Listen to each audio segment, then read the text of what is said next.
At some point in life, we all have to decide whether we want to be victims or victors. Do we want to be defined by slights and wrongs, ones that are perceived or real, that we suffer at the hands of others? 242 years ago, our forefathers made the decision that kind of sitting around bemoaning our fate under British rule wasn't going to get us anywhere. They decided to do something about it.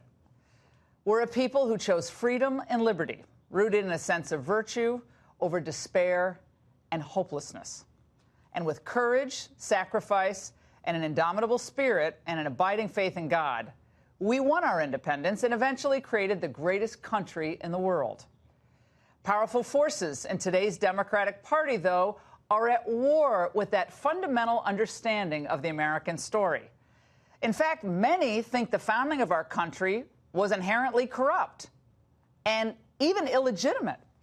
And they've made a decision to run against that version of America. In the absence of an actual plan to grow American prosperity and keep us safe, Democrats are embracing victimhood as a political platform this midterm cycle. Democrat Stacey Abrams is running for governor in Georgia. The miasma of fear that is created through voter suppression is as much about terrifying people about trying to vote as it is about actually blocking their ability to do so. Now, what is she talking about? Voter registration has reached a record level in Georgia, and there was a 75% voter participation there in 2016. The average nationwide was only 55%. Abrams is selling fear, victimhood, and the idea of, wait, illegal aliens voting? The thing of it is, the blue wave is African American. Yeah! It's white, it's Latino, it's Asian Pacific Islander. Yes. It is made up of those who've been told that they are not worthy of being here. Yes. It is comprised of those who are documented and undocumented. Yes. Whoa. Wait a midnight train to Georgia here. Did you just catch that? Sounds like if Abrams had her druthers, illegal immigrants would indeed, or are part of the blue wave. In other words, be eligible to vote? How does that not dilute the legal votes of American citizens of all colors and all backgrounds? But it gets worse up in Massachusetts, where a lot of my family's from, and where for years Elizabeth Warren has shamelessly peddled the idea that she is a Cherokee Indian. My Aunt Bee has walked by that picture at least 1,000 times, remarked that her father, my papa, had high cheekbones like all of the Indians. Being Native American has been part of my story, I guess, since the day I was born. Was she born in 1985? Because I think that's when she was starting to tell the story. Anyway, Warren is trying to play the victim. After years of taking criticism for her Native American claims, Warren, with an eye on 2020, tried to get this all out of the way. She released an expensive video starring a DNA specialist. What do the facts say? The facts suggest that you absolutely have a Native American ancestor in your pedigree. Some people have questioned my heritage and my family history. Maybe they do it to insult me. Maybe they do it to distract from the kinds of changes I'm fighting for. According to a DNA study analyzed by Stanford's Carlos Bustamante, who, by the way, works for 23andMe, the company's an advisor of that company, Warren is possibly 1/1024th, which is 0.09% Native American.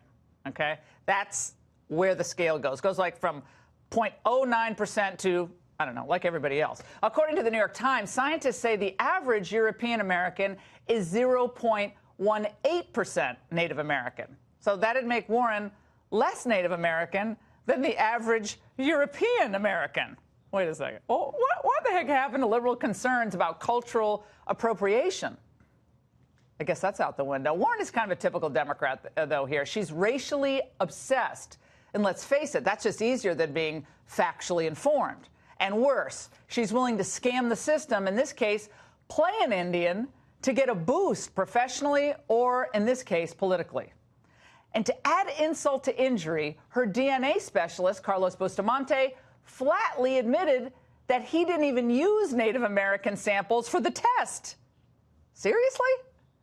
Well, to make up for the lack of those samples, he used ones from Mexico, Peru, and Colombia. Keep this up, and Warren's going to be claiming that she's more Latina than Alexandria Ocasio-Cortez by 2020. Well, speaking of Latinos, a new migrant caravan from Central America, the second in 6 months, is now headed up through Mexico to the United States this week. It already has 1,600 members. Naturally, Democrats have started their old narrative about Trump separating families at the border. If only they had the same concern for Americans brutally victimized by illegals here in the United States. In the last few weeks, 2 illegals have committed vicious rapes just in the New York area. One, Ever Martinez Reyes, followed a Nassau County woman home, knocked her out, and repeatedly raped her for about an hour. Then there's Julio Ayala. He's thought to be a member of MS-13, and Ayala broke into the bedroom of an 11-year-old girl he did not know and raped her on a bunk bed with her brother below them. Meanwhile, we hear almost nothing on those stories or so many more like them from Democrats who at the same time agonize over non-citizens overwhelming our Border Patrol. When Leslie Stahl tried to melt hearts with her family separation narrative last night, the president set her straight. Are you willing to reinstitute that policy? You said we're looking at everything. Yes. I will only. No? You can't say yes or no. What I can say is this: there are consequences from coming into a country, namely our country, illegally. I'm not going to ask it again. You don't have to. Okay. But it's the same as Obama. Well, Donald Trump has exposed the fraudulent nature of the left's weak arguments and their weaker narratives. There is a sudden bounce. You felt it in that 60 Minutes interview last night. The left is fuming that 60 Minutes actually aired the interview. Check out the blogs. But he has that extra bounce in his step, in a sense that his party is now on the rise again. Following the Kavanaugh battle, you would have thought, though, that the Democrats might have gotten the message that victimhood for political gain is not a great strategy. It won't work, and it hasn't. And the good news is the Republicans may have finally found their groove. They're outselling the peace, prosperity, and security agenda that Trump won on and is delivering on. I don't know. In the end, I think most Americans are just smart enough to see that victimhood is a dead end, personally and politically. And that's the angle.